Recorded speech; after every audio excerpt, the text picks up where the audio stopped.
ganz herzlich willkommen beim Radio Video Magazin in einem neuen Video unsererseits. Die Sonne scheint mir ins Gesicht, das sind Palmen, das ist unser Fahrzeug, das ist der Uschi, das ist unser Zimmer und wir sind in den USA in Anaheim, California und gehen jetzt mal eben zum Frühstück und dann haben wir heute einen sehr langen, aufregenden Tag vor uns und machen einen Freizeitpark.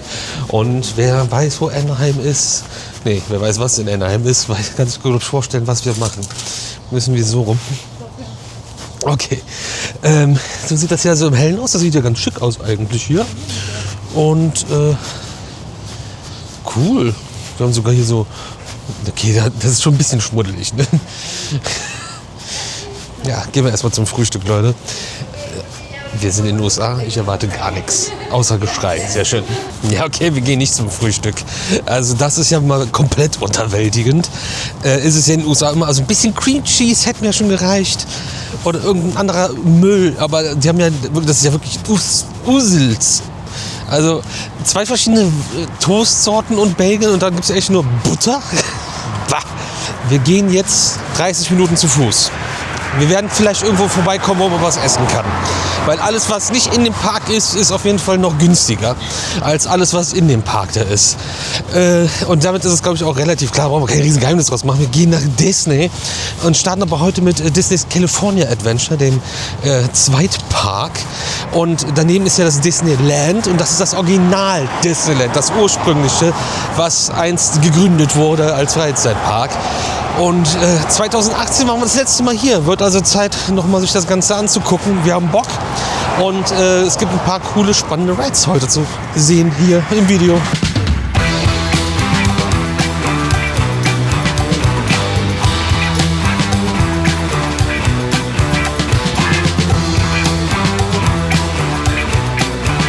Fand gerade irgendjemand hier, vielleicht ich, Buttertoast zum Frühstück fies? Und ist jetzt bei Carl's Jr. gewesen. Nee, das ist auch drauf weg. Ja, das ist ein Linksabbiegerfall, den ich von hier aus sehen kann. Das gilt nicht für uns. Ja, das war jetzt hier direkt neben unserem Hotel und dann sind wir da jetzt gerade reingestolpert. Da wir gestern Abend nichts gegessen haben, ist das vollkommen legitim. Und sie sagte gerade noch, Balance is the key. So, große Kreuzung, da muss ich ja noch ein bisschen warten.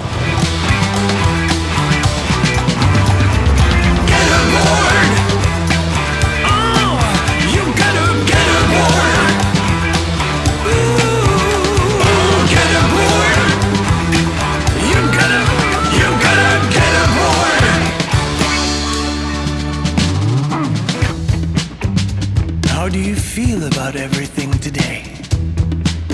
How do you think we're doing so far? Do you get the sense we're heading in the right direction? Huh?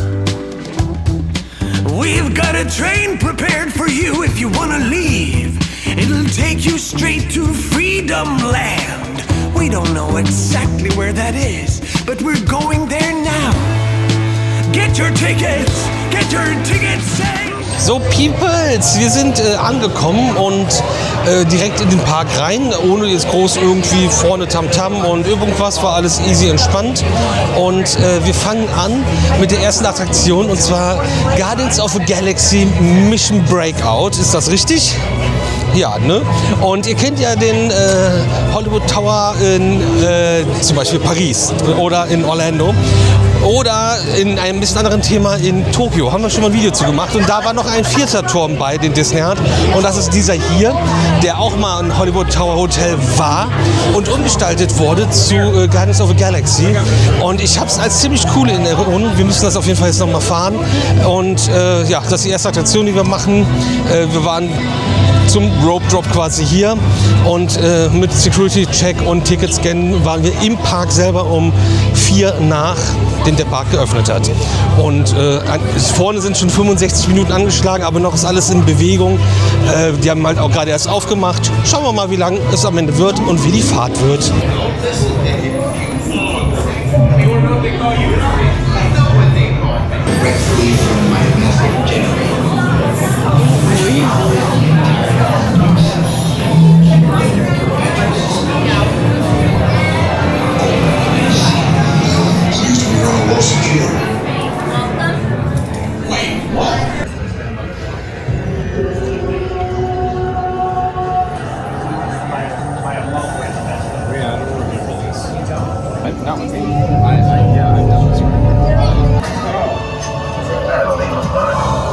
You're now standing in my private office. I know. Where I carefully Scrutinize each and every piece that comes to me from different parts of the galaxy that let's you this guy. Hearing your incessant blathering on a constant loop was big motivation for me to escape. I go, ouch! Ow! That was not part of the plan. Why? Of course I escaped. For those of you who have not been paying attention, the name's Rocket, one of the Guardians of the Galaxy. Foolproof plan. Oh. I'm gonna take this. Now move it.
Leute, ey. Ja, sehr cool. Was haben wir gewartet? Keine halbe Stunde. Und das für die Attraktion, das hat sich auf jeden Fall mega gelohnt. Es ist so witzig. Du hast halt einfach eine ganz andere Art von Attraktion. Und ich liebe den Hollywood Tower und dieses gruselige Thema. Aber diese Action und diese Partystimmung von Guardians ist halt genauso geil.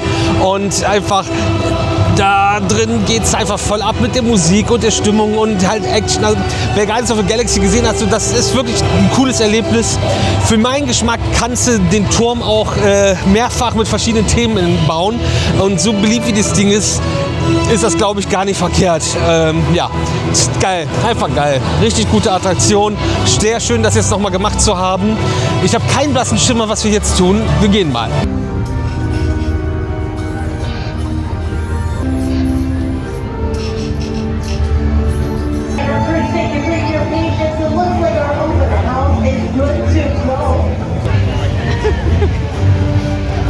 Ein Highlight jagt hier das nächste. Also wir haben jetzt erstmal Spider-Man Web Slingers ausgelassen, oder die Paris-Besucher von euch kennen sie unter das Biedermann, und sind jetzt erstmal ins Cars Land.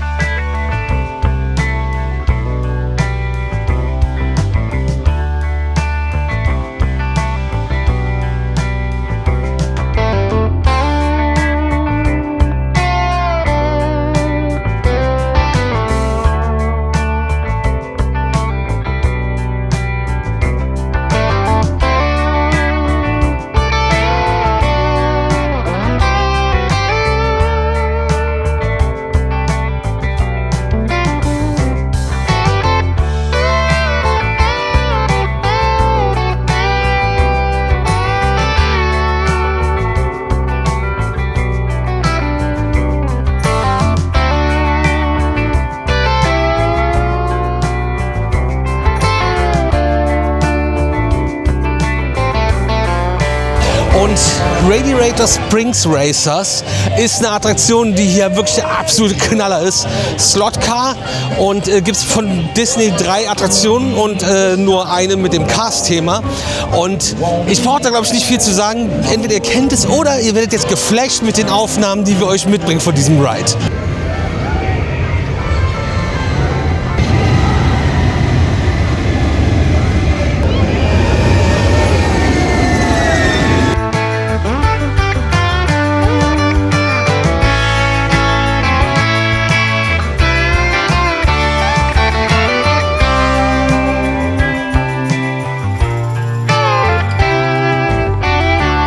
Leute, wir sind rein und werden wahrscheinlich so noch eine Viertelstunde dran gewesen als Single Rider. Und leider ist die Bahn gerade down. Keine Ahnung, wie lange das noch dauert, aber es sind Leute schon zu Fuß vom Track zurückgekommen. Aber andere sitzen noch in den Fahrzeugen. Also es wird wahrscheinlich gleich, wenn alle einmal raus sind, wieder gestartet. Und die raus sind, dürfen nochmal fahren und dann geht es ganz normal weiter. Bisschen ärgerlich, kurz bevor wir einsteigen. Als ob ich es gewusst hätte. Und es freuen sich alle, dass es weitergeht.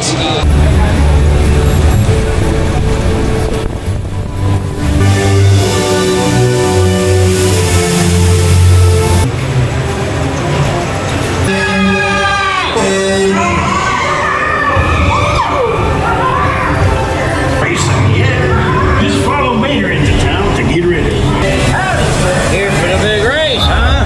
It's gonna be fun. Hey, you ever go tractor tipping? Busy. Just sneak up on them and honk. Ready? Don't let try to catch you. Honk!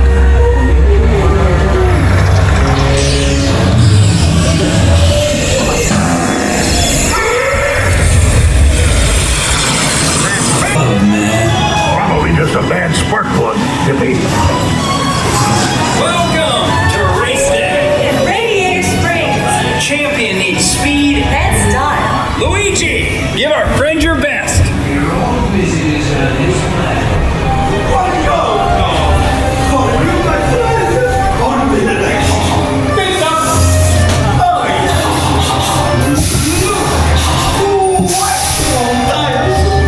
Now you look like a real race car. It takes more than new tires to win a race.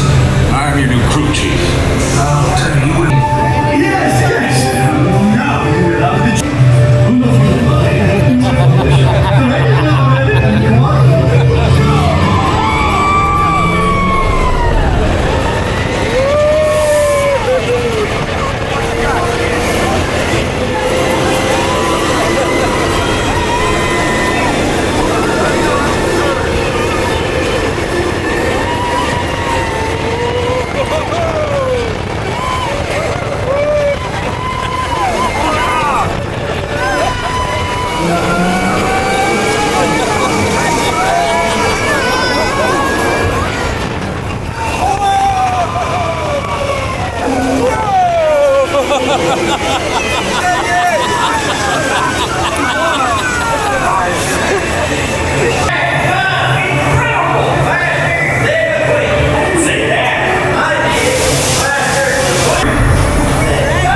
Boah, Leute, wir gingen direkt weiter. Was ein unfassbar gutes Fahrgeschäft. Ride-System, Attraktion, Erlebnis, ich weiß es gar nicht, was alles. Eine Mordsgaudi, natürlich ein unfassbar geiles Thema auch, aber es ist so gut hier eingebettet, so immersiv, riesiger, richtig cooler Dark Ride Part. Krass, einfach nur unfassbar gut. Richtig, richtig coole Attraktion. Hier einfach alle abfeiern. Ja. So von ganz klein bis ganz alt. Jeder hat da richtig Bock und Spaß. Und man fährt quasi auch erst alleine los und hat dann einen großen Dark Ride Part, trifft dann auf die anderen. Also das ein weiteres Fahrzeug wird einem zugewiesen und dann wird ein Rennen gefahren. Voll cool, super dynamisch, einfach eine richtig, richtig gute Attraktion. Hammer. Und wir haben gewonnen, natürlich haben wir gewonnen. Ich habe es ja eben gesagt, dass das eine ganz coole Idee wäre, einfach mehrere von den Türmen sich irgendwie in den Park zu stellen. Dass Disney da, glaube ich, kein Problem mit hat, ist, wenn man sieht, wie viele Demolition Derbys die sich in den Parks auch stellen können. Aber vielleicht ist Zamperla auch einfach unglaublich viel günstiger als Otis. Das weiß ich natürlich nicht. Kann ich mir vorstellen. Wir gehen jetzt mal weiter zu dem Pixar Pier, wie er inzwischen, glaube ich, heißt, und fahren mal eine Achterbahn und sogar mit Looping drin. Ich bin das Ding leider nur als Incredicoaster gefahren und nie vorher mit dem California-Thema. Wäre, glaube ich, auch ganz witzig gewesen. Aber trotzdem, glaube ich, war das eine ganz nette Achterbahn, die wir jetzt auch noch mal machen und euch natürlich wieder mitnehmen.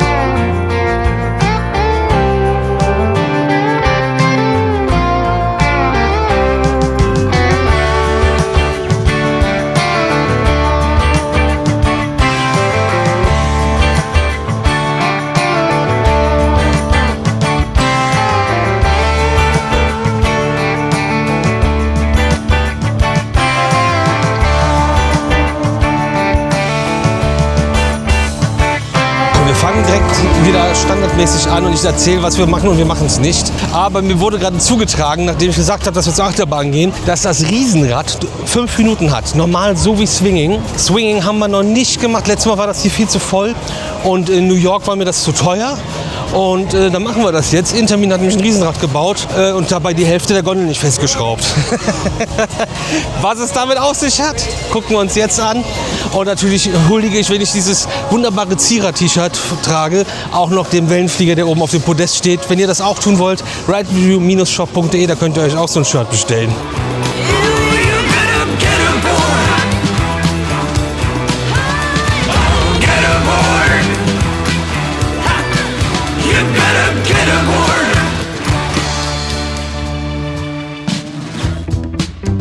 Let's just take a minute and praise our leaders for their marvelous job.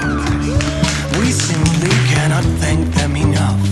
It's not about wealth or power for them, it's about pure love for humanity. Now when the old world is burning, we need something new to set on fire. Amen! A virgin world where we can get rich for real, get truly free. Finally, get aboard. Ooh, you gotta get aboard. So, erstmal los geht's.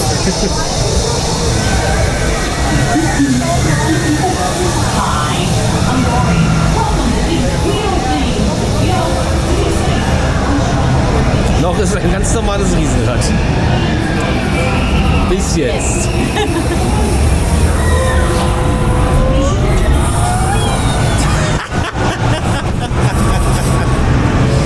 Das ist ja witzig. Wenn man am Anfang des Beladeprozesses dabei ist, da ist erstmal noch nicht viel Aufregung. Und witzigerweise, da vorne ist auch, oh, da wird auch das Hotel renoviert. Das ist Star Wars, Matterhorn, Space Mountain, alles ein anderer Park für morgen. Das ist, glaube ich, jetzt auch nicht überraschend. Oh. Fliegt man nicht fast.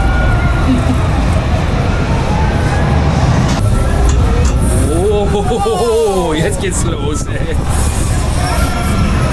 Oh. Der passt auch nach innen. Ach, du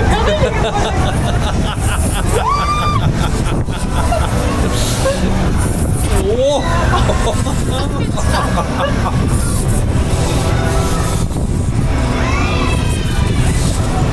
Da ist schon was los, ey. Aber voll auf die Tablose aus.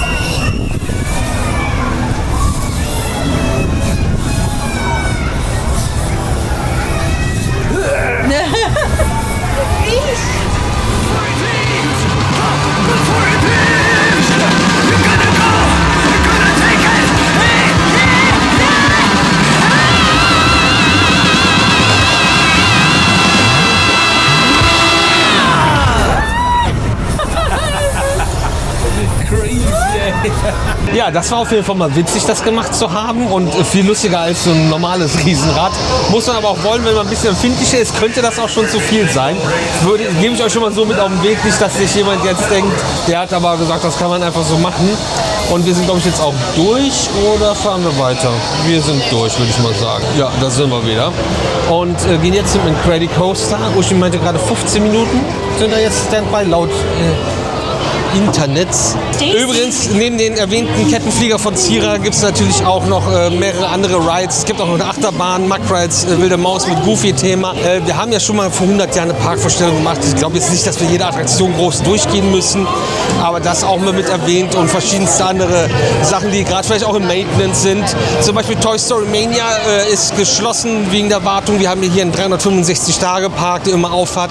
Und dann sind so Sachen wie Feelings, der hat einen Balloon Race, das ist gerade zu. Und ich vergesse immer, wie das Ding heißt. Das gibt es auch im Legendia. Nicht so schön. Auf jeden Fall ein großes Karussell.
Ja, was war das jetzt? Also gute 20, knapp unter 25 Minuten für den Incredicoaster an der Standby-Line. Das kann sich doch sehen lassen. Wie die Achterbahn selbst auch. Intermin Lim Coaster. wo man erstmal abgeschossen wird und dann gibt es auch nochmal einen Boost und ziemlich lang unterwegs ist halt hier gestaltet für so ein Pier typisch, so eine alte amerikanische Holzachterbahn, aber es ist eine Stahlachterbahn, die abgeschossen wird und hat halt da dieses Gebälk drumherum, damit das so zu dem Pier passt und zu dem ganzen Stil passt und es gibt sogar ein Looping. Früher, wo das noch dieses Kalifornien-Thema hatte, war es halt eine riesige Hidden Mickey, die war jetzt nicht hidden. Und jetzt ist es halt der Pixar-Ball, den es da vorne auch nochmal als Stein, der vom Wasser gedreht wird, gibt, wie man es aus der lokalen Sparkasse kennt. Und Uschi möchte jetzt überall in die Shops rennen und danach zu Ariel, wurde mir gerade zugetragen.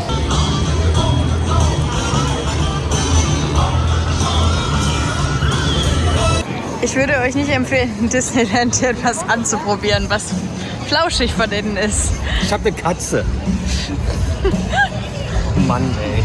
Oh nein. Peoples, ich melde mich wieder.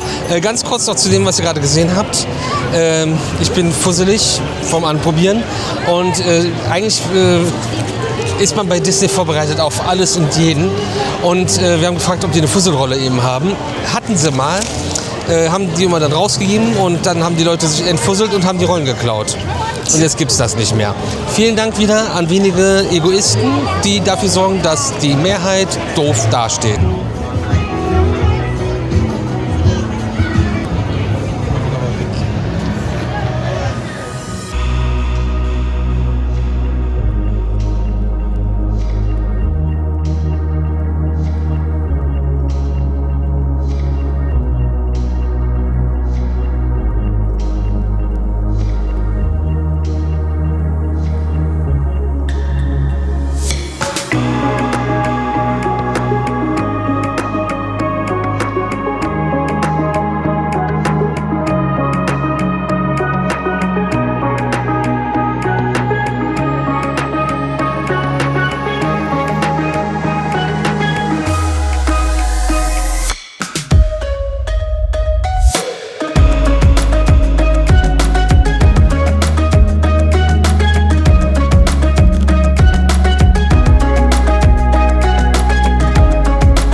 So, und dann haben wir jetzt Ariel gemacht. Was ist denn da schon wieder los? Ich guck mal.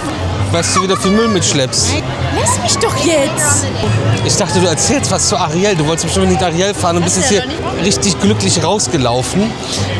Ja, Omnimover, also so ein endlos Dark Ride und wir erleben die Geschichte von Ariel. Gefühlt startet die Erzählung detailliert und dann schnell, fertig, komm, weiter, raus. Der Ride ist zu Ende. Ich finde es aber krass, was für einen Anspruch man irgendwie inzwischen an diese Rides hat, weil Disney das halt selber auf ein so absurdes Level gehoben hat und dass es ein alter Ride ist und das im ersten Moment so bisschen oll, aber nein, eigentlich ist der voll cool, auch wenn Ariel irgendwie aussieht, als ob die dringend mal zum Arzt müsste, weil die irgendwelche Nervenkrankheiten hat im Gesicht. Ja, was ich aber krass finde, dass du ja verschiedene Szenen durchfährst, ein Endlossystem hast und trotzdem das überall mit der Musik richtig gut matcht und du da irgendwie schon gut abtauchst und nicht einfach so der Song viel zu kurzen Loop hat oder einfach random irgendwo läuft und das nicht zu der Geschichte passt. Wenn ihr das ganze On-Ride sehen wollt, lade ich das bei Ride View hoch. Das ist der Zweitkanal mit On- und Off-Ride-Footage, weil wenn ich das jetzt hier mit reinpacke, kriegen wir einen Content-Strike. Weiß ich aus Erfahrung, dass das mit dem Gesinge da drin nämlich nicht funktioniert.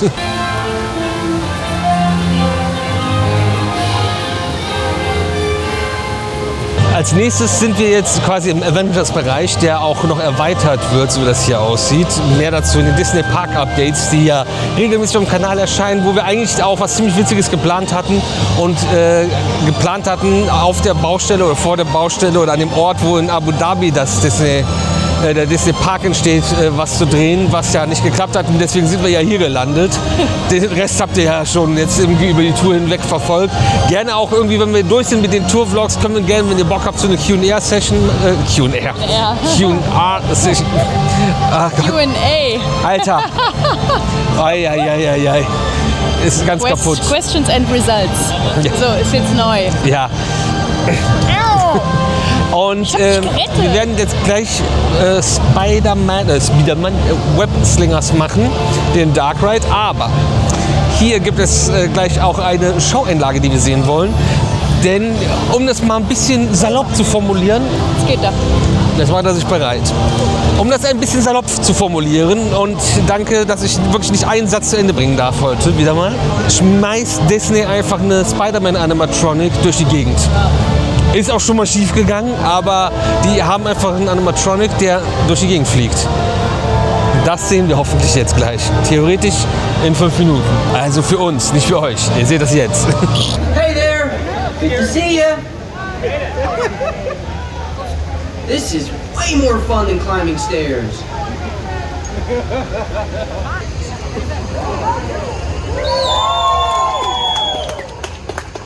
Hey everyone! Looking good down there! Wow, this is a friendly neighborhood. Welcome to Avengers Campus. Hey, what's going on, guys? Oh, me? Well, you know, just spider stuff. Okay, time to run some tests. Spider-Man, Oh, hey, Sharon. shall we conduct an altitude test? Oh, no, this might hurt. I bet this looks cool.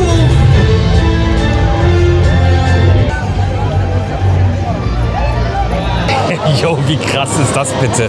Es ist so abstrakt und surreal, dass das eine Animatronic ist. Wie hoch, wie gut. Also es ist wirklich sehr cool gemacht und eine süße kleine Show. Vorher das Meet and Greet und nachher das Meet and Greet mit Spider-Man. Und wenn du so kleine Spidey-Fans im Publikum siehst, so im Kostüm, das ist schon sehr, sehr sweet. Da machen wir natürlich jetzt auch die Webslingers und gucken uns das Ganze hier an. Ich glaube, das haben wir von hier, hat das Moritz mitgebracht als Video, was wir auf dem Kanal schon gesehen haben, bevor es das in Paris gab. Schöne Grüße gehen raus. Pretty chill, so the kids can create the next big idea that will give you the tools to become the next big one. Hope you had a great time on your visit to the Worldwide Engineering Brigade Open House.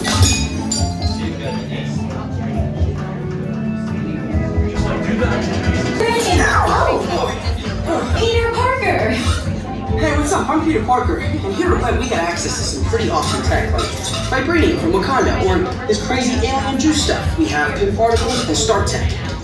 They seem to be stuck in solo evolution mode. If you could just handle that for me, please. On it. Contacting Mr. Stark. Don't call Mr. Stark! Don't call Mr. Stark. Sorry for shouting. Could you just call something else? Ask them to do it. Okay. Contacting Spider-Man. Weird. I'm gonna go find Spider-Man for us all, because he's around here somewhere. Trabajo voluntario de subir y salvar Avengers Campus. Para su seguridad, olvídate a bordo del ring. Also egal. Was ist zu viel gegeneinander heute? Los Spider-Bots se siguen reproduciendo a sí mismos. Una vez a bordo de los vehículos, supervisen los aceites. Permanezcan sentados con las manos, brazos, pies y piernas dentro de la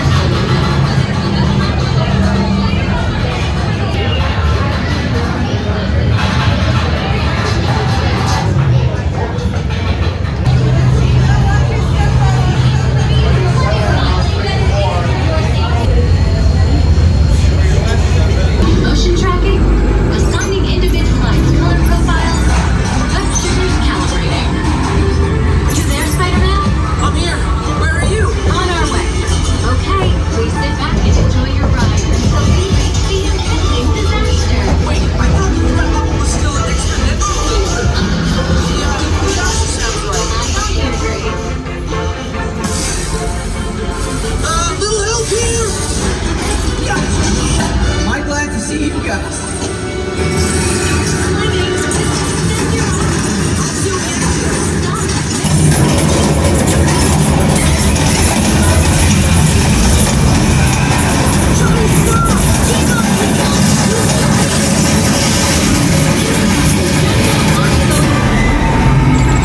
Yeah, we got him! Right? We did, but I'm detecting unstable thoughts ahead. The spark. Right? Sorry.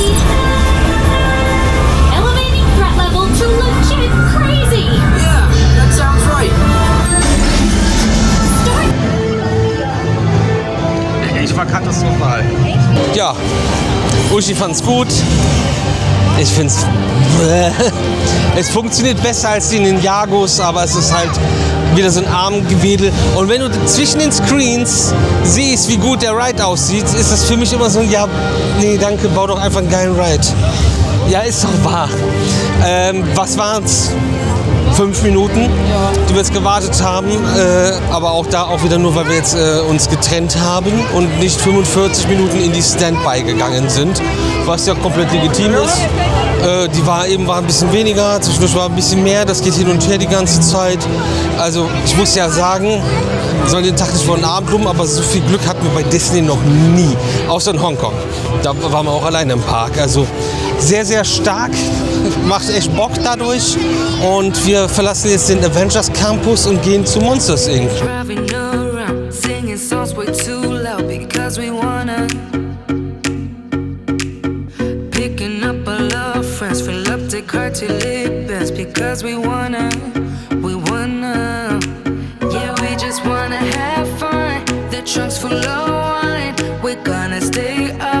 The time of our lives, the night is young, don't need anybody else.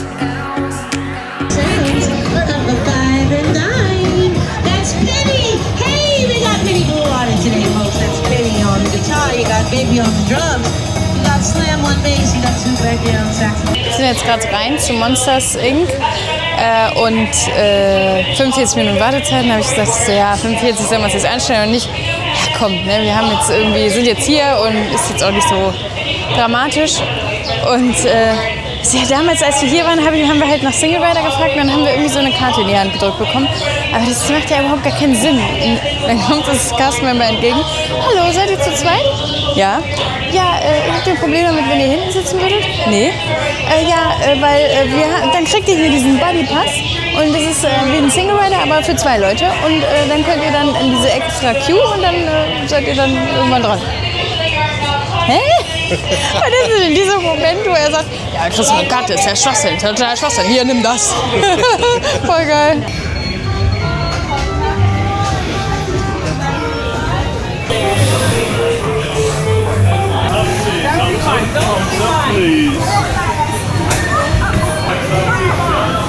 Happy birthday, Spooksy Poo! Oh, googly bear.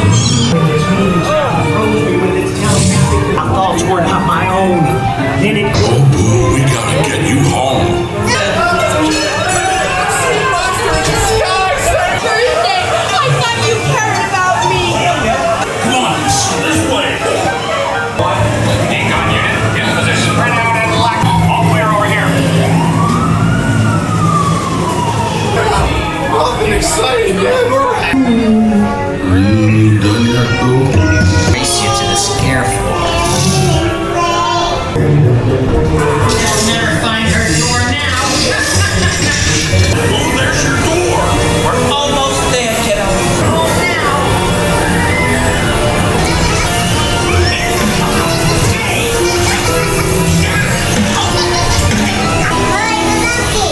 Okay, kiddo.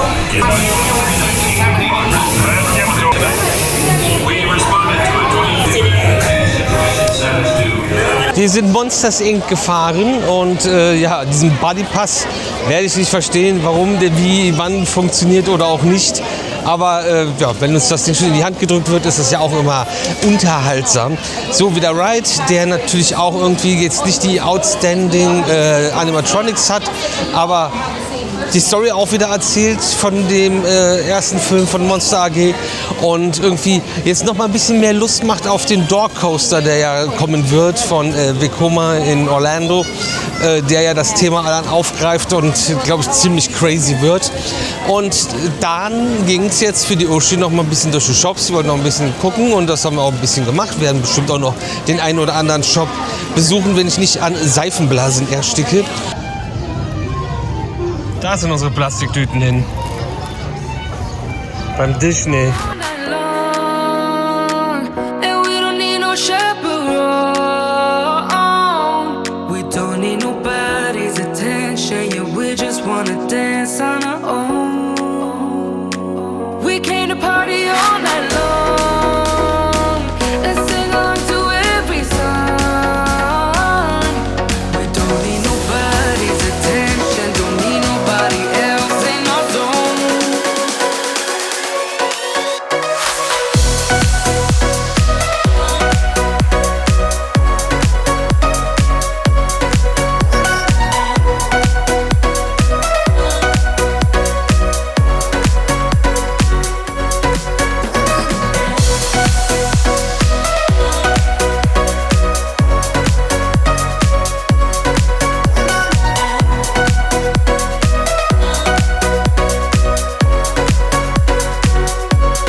und haben gerade von Moritz noch ein paar Introducings bekommen, was wir noch filmen müssen fürs nächste Disney Park Update.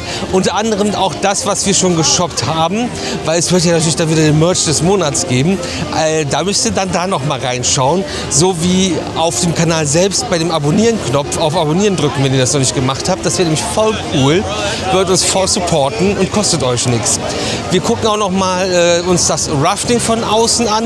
Das haben wir zum Beispiel jetzt nicht gemacht. Wir sind jetzt alles gefahren, aber ich stelle mich jetzt zum einen nicht 45 Minuten für eine wilde Maus an, zum anderen fahre ich kein Rafting, weil ich hasse, nass zu werden. Und es gibt auch noch einen Flying Theater, Soaring over California. Ich finde Flying Theater doof. Nicht so doof wie Armschießereien, aber doch genauso doof. Deswegen auch das nicht. Dann gehen wir jetzt einfach mal so hier rum, glaube ich.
Hey Leute, also die Operations Batman Credit Coaster zu sehen war ja schon cool, aber jetzt hier am Pier gerade vorbeizukommen und diese Bahn quasi in Gänze zu sehen und dass überall gleichzeitig Züge unterwegs sind, das ist wirklich so befriedigend einfach, dass der droppt jetzt da runter und da ist dann der große Drop gerade gewesen. Jetzt launcht der hoch und dann wird als nächstes kommt der jetzt hier noch durch den Looping durchgefahren. Das kann ich euch leider nicht zeigen, weil hier irgendwie einer auf dem Kinderwagen die ganze Zeit zurennt, der zu ihm gehört. Also wirklich, dann kommt auch da, fährt der jetzt runter, der andere kommt unten die Schleife lang. Es ist schon sehr, sehr, sehr, sehr nice. Gefällt mir. Plus kalifornische Sonne im April mit unfassbar angenehmen Temperaturen. Kann man sich jetzt nicht beschweren.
teurer für Themenpark.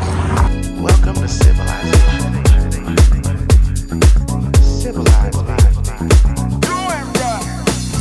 Was hat die Uschi sich denn dann für einen Appetizer bestellt? Also Leute, wir sind ja im Park komplett durch, sind alles gefahren, sind rumgelaufen in alle Shops, ein paar Aufnahmen gemacht und allzu viel Off-Rides brauchen wir auch nicht, weil das wollt ihr nicht sehen. Wir haben kein Hopper-Ticket, weil der Eintritt so schon teuer genug ist. Wir auch nicht gedacht haben, dass wir so schnell durchkommen in einem Disney-Park. Das ist echt crazy heute. Und so haben wir jetzt Nachmittagszeit und wollten dann Mittag essen. Im Park ist das natürlich wieder exorbitant teuer. Also sind wir vor dem Park raus, sind keine 10 Minuten gelaufen und hier einen ganz netten Mexikaner eingekehrt. Und dann habe ich so, ich habe irgendwie bei den Vorspeisen geguckt und dachte so, oh, die Tortillas, das sieht ja, Nachos, das sieht ja toll aus. Aber ich weiß nicht, und her, ja, lass das doch einfach mal teilen und bestellen. Dann kann man ja immer noch nachordern. Ja, das ist eine Vorspeise für eine Person. Ich weiß nicht, wer das überhaupt alleine essen soll. Geschweige denn als Vorspeise. Digga, ist mit euch. Außer wenn das wie in Barcelona ist, in dem Restaurant, wo die Vorspeisen so gigantisch waren und alle so, oh Heide, was soll denn das? Und dann kam doch zum Hauptgang so gar nichts. Aber das wird hier, glaube ich, nicht passieren. Und das machen wir jetzt in Ruhe, was essen, hier was ruhiger und dann geht es auch noch mal im Park für ein paar Rewrites und wir wollen die Abschlussshow sehen. Das aber einmal fürs Protokoll, warum wir jetzt hier draußen rumwandern, weil es einfach funktioniert, passt. Es gibt auch ganz viel auf der anderen Straßenseite direkt und also hier tummeln sich auch überall die Leute, vor allem in den umliegenden Hotels. Und das ist übrigens auch der Grund, warum hier sämtliche Hotels sogar Parkplatzgebühren erheben, auch wenn du da übernachtest. Bei uns, wir sind ja fußläufig eine halbe Stunde weg, nehmen die trotzdem $15 pro Nacht zum Parken. Wenn du hier irgendwo bist, kostet das übrigens $40 pro Nacht, nur fürs Parken. Da ist das Zimmer fast billiger. Du kannst das Auto ins Zimmer stellen.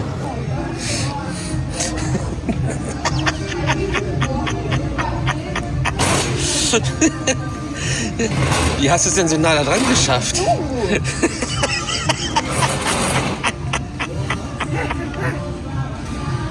Light has come into this world. It has exposed the heart of man. It has shown the sin of man.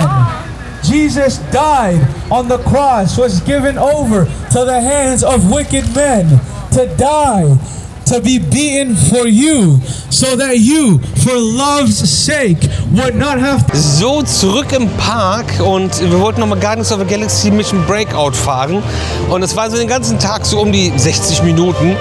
Haben wir gesagt, oh komm, das machen wir. Jetzt ist es 90, weiß ich nicht, wir sind ja heute schon gefahren. Das Problem ist, der Disneyland Park hat heute nur bis 20 Uhr geöffnet, wegen irgendeinem Event und dementsprechend kommen jetzt schon viele hier rüber und werden noch mehr jetzt die nächsten Minuten wahrscheinlich, die jetzt hier rüberkommen und den Rest des Tages hier verbringen, weil wir bis 21 Uhr geöffnet haben. Ja, ja, wir. Haben wir schon wieder eine volle halbe Stunde, kommt Spider-Man wieder geflogen, weil eben hat der Animatronic einen anderen Move gemacht. Ach, war jetzt gerade? Ist jetzt gerade. Fängt jetzt an. Wir sind genau hier. Ja, die Musik fängt auch an. Mal gucken, wie er jetzt fliegt. Das ging nur bis 16:30 Uhr, höre ich gerade. Das ist vorbei. Ja, dann machen wir jetzt Cars. Wir gehen zu Cars, würde ich mal sagen.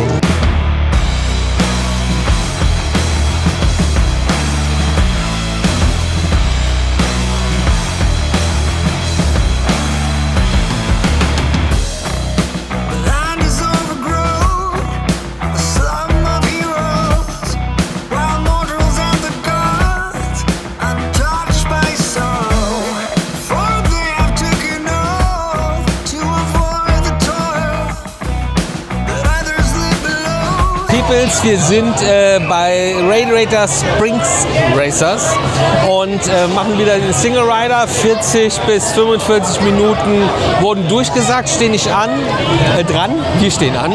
90 Minuten Standby Queue. Und um Single Rider zu machen, muss man übrigens auch mindestens 7 Jahre alt sein.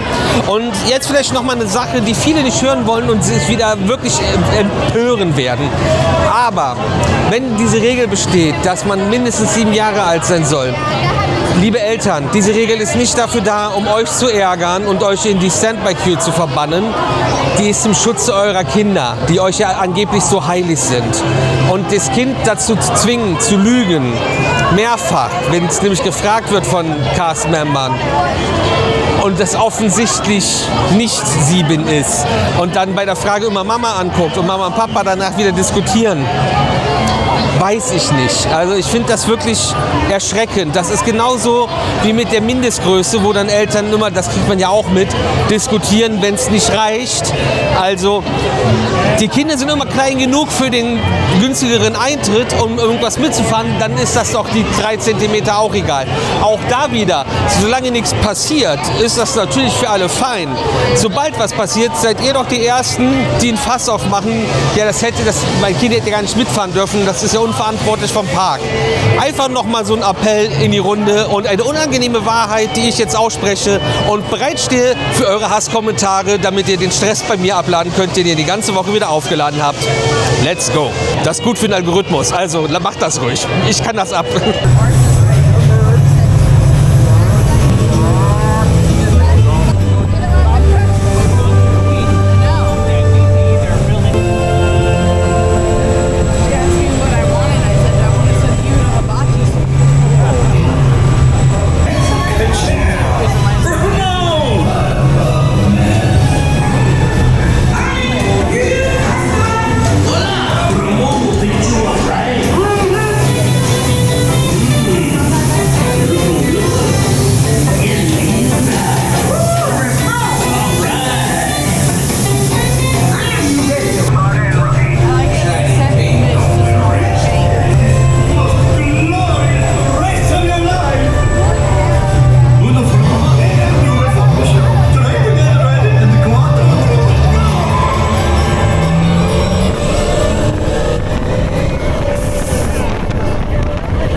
Cars immer noch, also Radiator Springs Racers, um es genau zu nehmen, alle sagen Cars, immer noch eine Hammer-Attraktion. Jetzt waren wir nicht im gleichen Fahrzeug wie eben, aber eins dann hintereinander.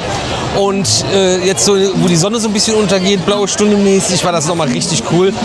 Mir wäre es lieb gewesen, noch ein bisschen später zu fahren, aber ich möchte mich nicht beschweren. Deswegen fahren wir jetzt um Halbdunkeln, 35 Minuten Wartezeit für Incredicoaster. Wir haben es bei 25 Grad hingestellt vor einer Sekunde. Dankeschön. Genau, aber den fahren wir jetzt nochmal und dann geht es nämlich schon zur Abschlussshow, die in 1,5 Stunden ist.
Yo Leute, wir sind in den Credit Coaster gefahren.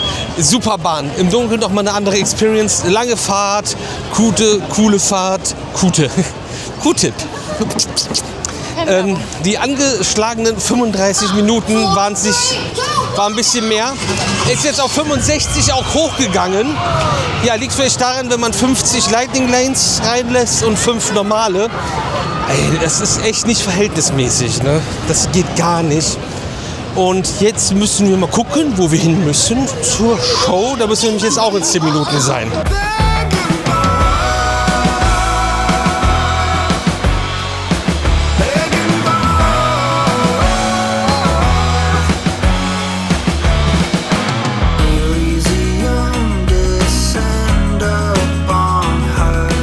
So, wir haben, glaube ich, einen ganz okayen Platz. Wir haben aber auch Virtual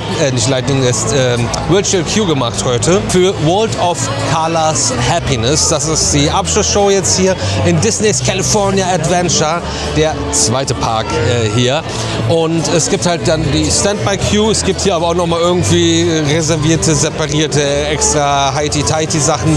Ist ja bei Disney, da regelt das Portemonnaie, regelt deine Experience auf jeden Fall immer sehr. Und das ist grundsätzlich nicht das kleinste und dünnste Portemonnaie, was du mitbringen musst, um überhaupt hier hinzukommen. Und jetzt haben wir noch eine halbe Stunde knapp. Ne, weniger, oder? Halbe Stunde rum. Und dann geht's los. Ihr seht das sofort, was wir jetzt gleich sehen. Also ihr seht es jetzt, wie gleich. Ihr wisst das. Legally compliant. And before World of Color, starting now. Okay, Sam, you're on. Honored guests, we are gathered here this evening to witness the great Disneyland tradition of the Nighttime Spectacular. Hit it, Rolf. Oh yeah! In just a few more minutes, Alright, let's get this over with. Legal, Smeagol, blah, blah, blah. Minute and a half, boss. Look, okay, I need someone to sing this a little faster and a lot more clearly. Come along, Vicky. I think you have a lovely singing voice.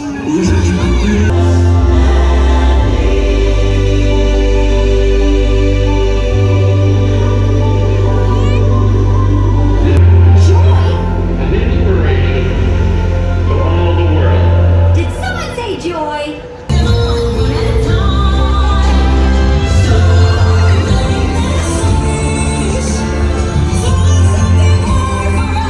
What do you think makes her happy? Lots of things.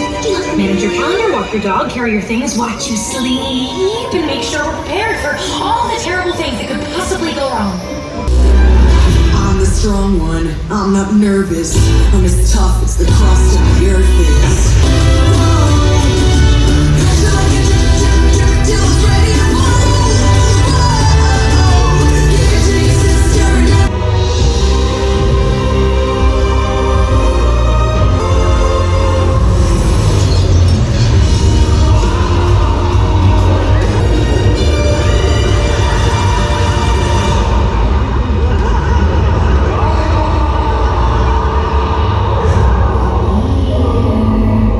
I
Jungo, Leute, ich versuche mal irgendwie, das funktioniert nicht, so sind wir irgendwie im Bild.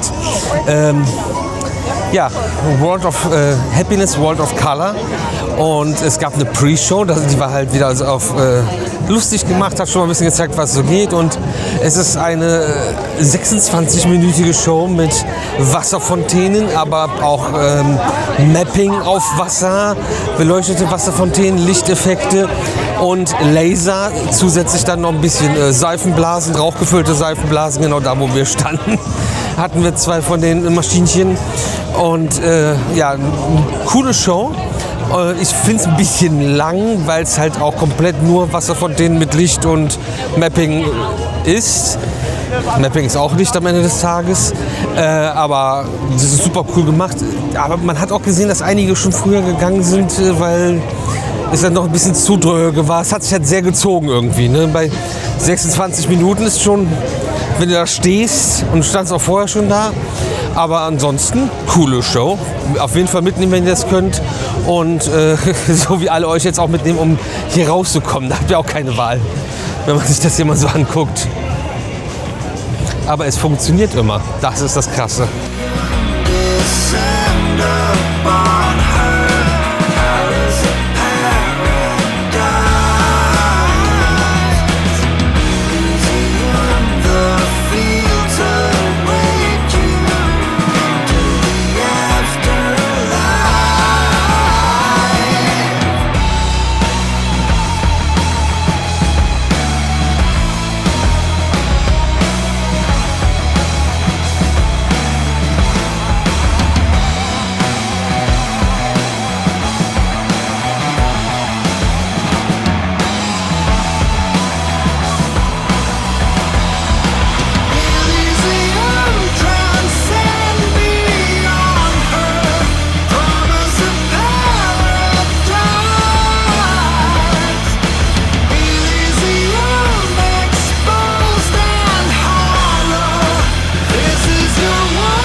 Schritte später, wahrscheinlich auch ein bisschen mehr, weil ich immer weniger auf der Uhr habe als Uschi, aber die Uhr nicht lief, was auch immer.